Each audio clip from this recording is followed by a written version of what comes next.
हाँ तो दोस्तों नमस्कार। आज एक बार फिर आप सभी दोस्तों के सामने एक बहुत अच्छा वीडियो, जो कि आज का वीडियो बीएससी सेमेस्टर 5 के स्टूडेंट्स जो भी अभ्यास कर रहे हैं केमिस्ट्री वाले, उन सब के लिए आज का ये वीडियो मैं भेज रहा हूँ। दोस्तों आज का वीडियो जो है ये ज़्यादातर जो 2020 से हमें एनईपी के रूप में एक न्यू एजुकेशन पॉलिसी यूजीसी के माध्यम से प्रदान की गई है और यूजीसी का जो नया सिलेबस एनईपी के अनुसार जो आया है उसमें बीएससी सेमेस्टर 5 वाले स्टूडेंट्स को एक जो सब्जेक्ट मिला है वैदिक धातुशास्त्र, ગુજરાતીમાં આપણે બોલીએ તો વૈદિક ધાતુશાસ્ત્ર, ઇંગ્લિશમાં એને વૈદિક મેટલર્જી પણ કહે છે। मेजर डिसिप्लिन जो सब्जेक्ट है, मेजर डिसिप्लिन स्पेसिफिक आईकेएस का कोर्स। तो आईकेएस कोर्स मेजर 1 एनईपी के अनुसार अगर आप समझते हैं तो आपके लिए ये पेपर और उसमें आपको जो पढ़ना है वो यूनिट जो है सेकंड वाला यूनिट, उसमें वैदिक धातुशास्त्र का एक बहुत अच्छा इंडियन एंशियंट मेटलर्जी और वैदिक मेटलर्जी के बारे में आपको कुछ पढ़ाई करनी है। बहुत ही इंटरेस्टिंग टॉपिक है ये दोस्तों। तो कुछ प्राइमरी जानकारियाँ मैं आपके लिए आज इस वीडियो में लेके आया हूँ दोस्तों। आशा करता हूँ कि आप सबको बहुत बहुत हेल्पफुल हो सकता है, क्योंकि आप न्यू एजुकेशन पॉलिसी में नए नए हैं तो आपके लिए मटेरियल का भी प्रॉब्लम हो सकता है। आशा करता हूँ दोस्तों मटेरियल के माध्यम के लिए या फिर लेक्चर समझने के लिए या फिर आपकी जानकारी के लिए ये वैदिक धातुशास्त्र यानी कि वैदिक मेटलर्जी आपको बहुत बहुत पसंद आएगी। वीडियो को एंड तक देखिए दोस्तों, क्योंकि बहुत शॉर्ट में मैंने काफ़ी कुछ सारी वैदिक बातें करने का प्रयास किया है। तो दोस्तों बहुत जल्द शुरू करता हूँ वैदिक metallurgy major discipline specific IKS course major 2 वाला। ठीक है, तो दोस्तों शुरू करता हूँ मेजर 2। तो मेजर 2 में सबसे पहले मैं आपको बताने का प्रयास करता हूँ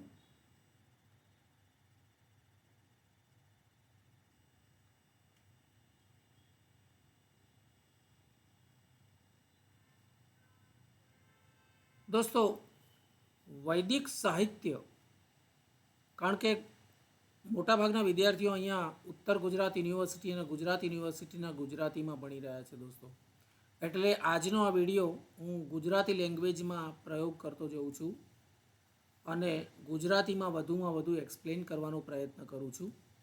મિત્રો વૈદિક સાહિત્ય અને પુરાતત્વીય પુરાવા, તમે જાણો છો હિસ્ટોરિકલ એક ડિપાર્ટમેન્ટ હોય છે, એ પુરાતત્વ વિભાગ અને વૈદિક સાહિત્યનો સમન્વય કરીએ તો એવું જાણવા મળે છે કે વૈદિક લોકો પાસે યાની કે ખૂબ જ પ્રાચીન સમયમાં વૈદિક લોકો જેને આપણે કહીએ છીએ એમની પાસે તાંબુ, જસત, ચાંદી, સોનું, આ બધી જે ધાતુઓ છે, આ બધી ધાતુઓ સહિત આ બધા ધાતુશાસ્ત્રની બહુ અદ્ભુત અને અત્યાધુનિક એમની પાસે સમજ હતી જ એવું આપણે સાહિત્યો દ્વારા અને કેટલાક પુરાતત્વીય પુરાવો દ્વારા જાણી શકીએ છીએ।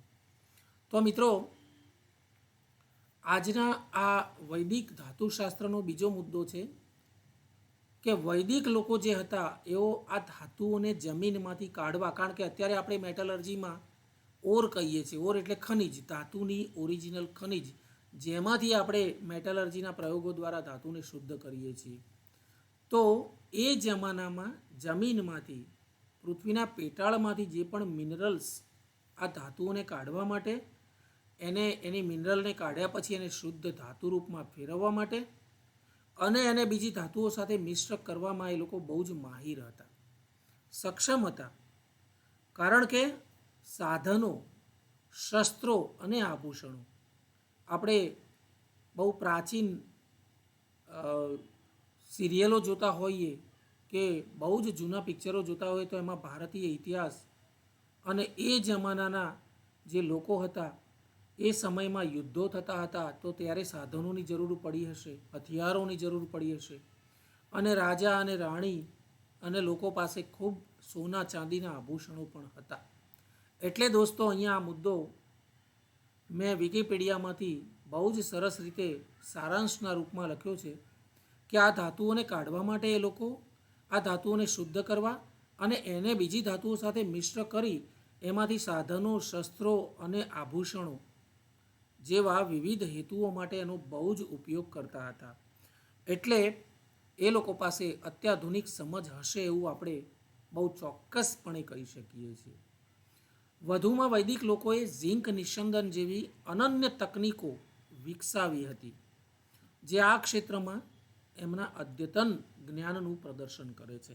મિત્રો, ઝિંકની નિસ્યંદન કરવાની જે પદ્ધતિ હતી એનો બહુ જ ઉલ્લેખ છે. એટલે આપણે કહી શકીએ કે એમની પાસે આ બધી અત્યાધુનિક વિદ્યાઓ હશે. મિત્રો, અગર કદાચ આપણે જો વાત કરીએ અધ્યાત્મ અને ગ્રંથોની, તો હિન્દુ, બૌદ્ધ, જૈન અને બીજા ઘણા બધા ગ્રંથો અનુસાર સંસ્કૃતમાં એક શબ્દ જે છે અયસ, અયસ નામના શબ્દનો સંસ્કૃતમાં મેટલર્જી માટે પ્રયોગ થયેલો છે. મિત્રો, આ સંસ્કૃત શબ્દ અયસનો અર્થ ધાતુ થાય છે. ઇટ્સ મિનિંગ ઇઝ ધાતુ, મેટલ. સંસ્કૃતમાં એને અયસ કહે છે.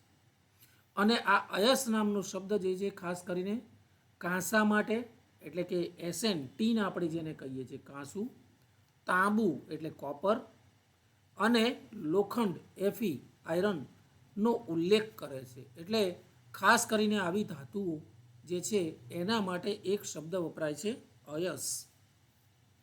મિત્રો, વેદોની વાત કરીએ તો ઋગ્વેદમાં આ અયસનો ઉલ્લેખ થયેલો છે. અયસ એટલે આમાં ધાતુ.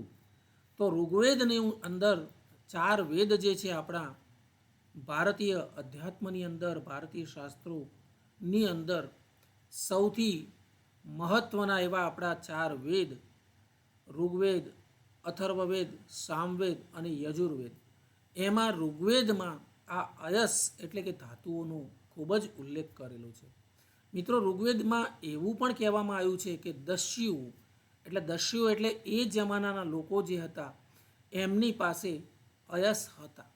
અયસ એટલે ધાતુઓ હતી, જે ઋગ્વેદના આ પ્રમાણમાં બીજા અધ્યાયમાં 20મા નંબરના શ્લોકમાં 8 નંબરના પાનામાં, હું આના વિશે બહુ માહિતગાર નથી મિત્રો, કદાચ એવું પણ બને કે બીજો અધ્યાય હોય, 20 નંબરનું પેજ હોય અને 8 નંબરનો શ્લોક હોય, પણ ઋગ્વેદના આ નંબરના આધારે આપણે એવું કહી શકીએ કે ઋગ્વેદમાં આ અયસ એટલે કે ધાતુ શબ્દનો ઉલ્લેખ બહુ સ્પષ્ટપણે કરેલો છે.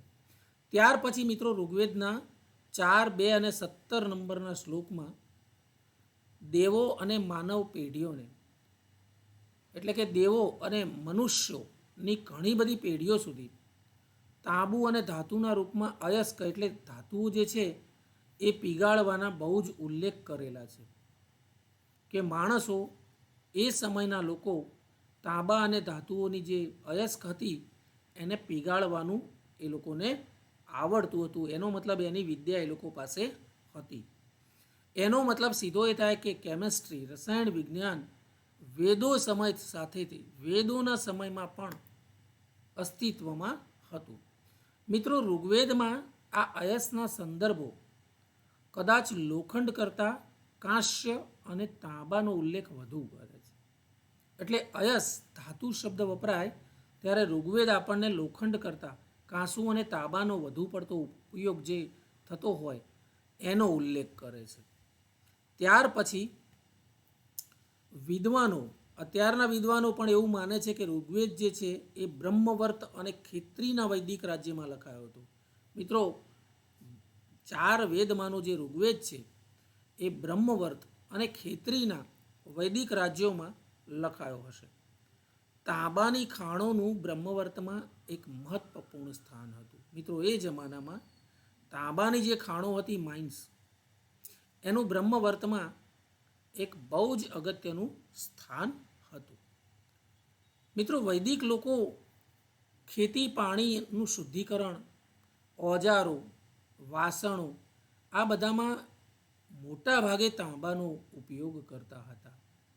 એનો સીધો મતલબ એ થાય કે તાંબાની ધાતુ પ્રાચીન સમયમાં પુષ્કળ પ્રમાણમાં ઉપયોગમાં લેવાતી હતી અને તાંબુ જે છે તાંબાનું કોપર પાયરાઇટ્સ અને કોપર ઓક્સાઇડની જે મિનરલ્સ જમીનમાંથી પૃથ્વીના પેટાળમાંથી મળતી હશે એમાંથી તાંબાને શુદ્ધ કરવાની વિદ્યા વૈદિક લોકો પાસે હોવી જોઈએ. મિત્રો, આપણા ભારતમાં કલકત્તામાં એક આર્કિયોલોજિસ્ટ થઈ ગયા ડી.કે. ચક્રવર્તી. એ ચક્રવર્તીએ પણ આના વિશે ઘણું બધું આપણને કહેલું છે અને એમની એક દલીલ એવી પણ છે કે ઋગ્વેદમાં અયસનો જે અર્થ છે એ અંગે બહુ જ વિધાઓ હતી. કઈ ધાતુ માટે અયસ શબ્દ વપરાયો હશે, પણ એમણે બહુ સરસ વાત કરી દીધી કે અયસના અર્થ અંગે અથવા ઋગ્વૈદિક લોખંડ સાથે પરિચિતતા કે અજાણતાની સમસ્યા અંગેનો કોઈ પણ વિવાદ છે એ અર્થહીન છે. આમાં કોઈ તથ્ય જ નથી. અયસ એટલે ધાતુ, ચાહે એ લોખંડ હોય, કોપરની ધાતુ હોય કે કાંસાની ધાતુ હોય કે સોનાની ધાતુ હોય, પણ અયસ એટલે ધાતુ શબ્દ ઉપયોગમાં લેવો એના વિશે બહુ ચર્ચામાં પડવા જેવું નથી. તો બંને રીતે કોઈ સકારાત્મકતા જે છે એના કોઈ પુરાવા નથી. અયસ શબ્દ કોઈ પણ ધાતુ માટે વાપરી શકાતો હતો એ સમયે, એવું આપણને ડી.કે. ચક્રવર્તી 1992માં કહે છે. મિત્રો, આનો અર્થ તાંબુ અને કાંસુ, લોખંડ આ બંને માટે હોઈ શકે. અયસનો અર્થ તાંબાના કાંસા માટે તો હતું જ, પણ લોખંડ માટે પણ હોઈ શકે. આમના આધારે જોઈએ તો ડી.કે. ચક્રવર્તીની દલીલના આધારે અને એ સંદર્ભોના આધારે બંને વચ્ચે પસંદગી કરવાનું કે ચર્ચા વિવાદમાં ઉતરવાનું કોઈ કારણ જણાતું નથી. મિત્રો, એ જમાનામાં જે ધાતુઓ વપરાતી હતી તો ધાતુઓને શુદ્ધિકરણની પદ્ધતિઓ તો એ લોકો પાસે હતી, એવું જ્ઞાન ઘણું બધું હતું, પરંતુ એનાથી આગળ જો વાત કરીએ તો એ જમાનાના લોકો પાસે તકનીકી વિદ્યા પણ એટલી બધી પાવરફુલ હતી. તમે જોઈ શકો છો, આ સિક્કો કોઈન જે છે એ ધાતુમાંથી બનાવેલો છે. તાંબાની, કાંસાની આ બધી ધાતુઓમાંથી આ સિક્કો બનાવેલો છે અને આની કોતરણી તો જુઓ મિત્રો, આની ઉપર જે ડિઝાઇનિંગ છે, કોતરણી છે, અદ્ભુત કોતરણી. અને આવા સિક્કાઓ એ જમાનામાં, વૈદિક જમાનામાં બહુ પ્રચલિત હતા. અત્યારે આ જે સિક્કો છે સમુદ્રગુપ્ત, આપણા એક ગુપ્ત વંશના એક રાજા થઈ ગયા ભારત વર્ષમાં, એમનો એટલે લગભગ 350થી 375, જેને વિક્રમ સંવત કહીએ, એટલે એ છે એ ગરુડા પિલ્લર બ્રિટિશ મ્યુઝિયમમાં આ સિક્કો અત્યારે હાલ ત્યાં રાખવામાં આવેલો છે. પરંતુ આ સિક્કાનું પ્રોડક્શન અને શુદ્ધ કરી અને આવી કોતરણી અને આવા સિક્કાઓ બહાર પાડવાનું જે કામ કરેલું એ સમુદ્રગુપ્તએ ભારતમાં કરેલું. તો આ કળા તો મૂળ ભારતની જ છે અને વૈદિક પરંપરાથી જ એ સમુદ્રગુપ્તના સમયમાં આ કોતરણી કામ, ધાતુઓ ઉપર નકશી કામ કરવું, કોતરણી કરવી, એના સિક્કા બનાવવા, એનો ઉપયોગ કરવો એ ભારતમાં બહુ જ પ્રચલિત હતું. મિત્રો, આ છે દિલ્હીનો લોહ સ્તંભ, જેમાં લોખંડ એટલે આયરનનો ઉપયોગ મેક્ઝિમમ થયો છે. મિત્રો, આપણે જાણીએ છીએ કે સૌથી સરળતાથી અને વધુમાં વધુ કોરોઝિવ મોટાભાગે લોખંડ ઉપર જલ્દી કોરોઝિવ થતું હોય છે અને એમાંય ભેજની હાજરીમાં તો બહુ જ. પણ આપ જોઈ શકો છો, આ આયરનનો પિલ્લર એટલે લોખંડનો એક પિલ્લર છે, સ્તંભ છે. આ જે એનું નામ છે લોહ સ્તંભ, જે દિલ્હીમાં આવેલો છે. એ જમાનામાં ઘણા હજારો વર્ષો પૂર્વે આ લોહ સ્તંભ અહીંયા બનાવી અને અહીંયા સ્થાપિત કરવામાં આવેલો છે. પણ અદ્ભુત આશ્ચર્યની વાત એ છે કે આ લોહ સ્તંભ એક માત્ર એવો છે કે જેમાં વધુમાં વધુ આયરન હોવા છતાં એ કોરોઝિવ થતો નથી, એટલે એને કાટ લાગતો નથી અને રણકાર પણ બહુ જ સરસ છે. તો તો આવી જે ધાતુઓ છે અને મિશ્ર ધાતુઓ એમાંથી બનાવેલી આવી વસ્તુઓ બિલકુલ નોન કોરોઝિવ ફોર્મમાં આજે પણ આપણી પાસે એક અજાયબીની રૂપમાં છે અને હયાત છે. ત્યાર પછી મિત્રો આ મેટલની વાત કરું તો મિત્રો આ બ્રોન્ઝ ચોલા સ્ટેચ્યુ ઓફ નટરાજનું સ્ટેચ્યુ છે આ, ઠીક છે. એમાં એને બનાવેલું છે બ્રોન્ઝમાંથી અને અત્યારે હાલ એ metropolitan museum of arts New York સિટીમાં છે. પણ એ જમાનામાં મિત્રો આવું નટરાજનું આ અદ્ભુત સ્ટેચ્યુ કાંસામાંથી એટલે બ્રોન્ઝ મેટલમાંથી આ બનાવેલું છે. એટલે સીધો આપણો પુરાવો છે કે એ જમાનામાં વૈદિક સમયમાં પણ આવી ધાતુઓ અને ધાતુ કર્મ એટલે મેટલર્જી અને એ મેટલર્જી દ્વારા ધાતુઓને શુદ્ધ કરી અને એકબીજી ધાતુઓને મિશ્ર કરી અને મિશ્ર ધાતુઓ બનાવી અને આવા અદ્ભુત જે નમૂનાઓ છે તૈયાર કરવાનું કામ પણ થતું હતું. મિત્રો સાથે સાથે આ વૈદિક મેટલર્જીનો ઉપયોગ હથિયારો બનાવવા માટે પણ એ જમાનામાં પુષ્કળ થતો હતો, હાલ પણ થાય છે. મિત્રો અહીંયા બાજુમાં જોઈ શકો છો આ જે છે એ ડેગર એન્ડ ઇટ્સ સ્કેબર્ડ એટલે અહીંયા એક આ તલવાર જેવું છે, છરી જેવું છે અને આ છે એનું મ્યાન છે સ્કેબર્ડ. ઇન્ડિયામાં આનું પ્રોડક્શન થાય છે. મિત્રો 17 અને 18મી સેન્ચુરીમાં આ બ્લેડ બનાવવામાં આવતી હતી. વિચાર કરો 17મી 18મી સદીમાં પણ. મિત્રો ડોમાસ્કસ સ્ટીલ આ જે છે એ સ્ટીલમાંથી બનાવેલું છે અને ઇનલેડ વિથ ગોલ્ડ, એને ઉપર ગોલ્ડ એટલે સોનાનો ઢોળ ચડાવેલો છે, ગોલ્ડ પ્લેટેડ છે. સ્ટીલની મિશ્ર ધાતુમાંથી આ બનાવેલું છે, ઠીક છે. અને હિલ્ટ જે છે અને સ્કેબર્ડ જે છે એટલે આ મ્યાન જે છે એ સ્ટીલનું બનાવેલું છે, સ્ટીલ વિથ એન્ગ્રેવ્ડ એટલે એને પીંછાઓ ને બીજી નકશીકામ કરીને ચેઝ્ડ એન્ડ ગિલ્ડેડ ડેકોરેટિવ, એને ડેકોરેશન કરવા માટે પીંછાઓનો ઉપયોગ કર્યો છે, થોડા દોરાઓનો ઉપયોગ કર્યો છે જુદા જુદા રંગના, અને બીજી મેટલ્સનો પણ એમાં ઉપયોગ કરેલો છે. તો આ પ્રકારે મિત્રો વૈદિક જમાનામાં ધાતુ કર્મ વૈદિક મેટલર્જીનો પુષ્કળ પ્રમાણમાં જ્ઞાન અને ઉપયોગ થતો હતો, એનું પુષ્કળ નોલેજ એ જમાનામાં વૈદિક લોકો પાસે હતું. તો આવો એક કોન્સેપ્ટ ન્યૂ એજ્યુકેશન પોલિસી.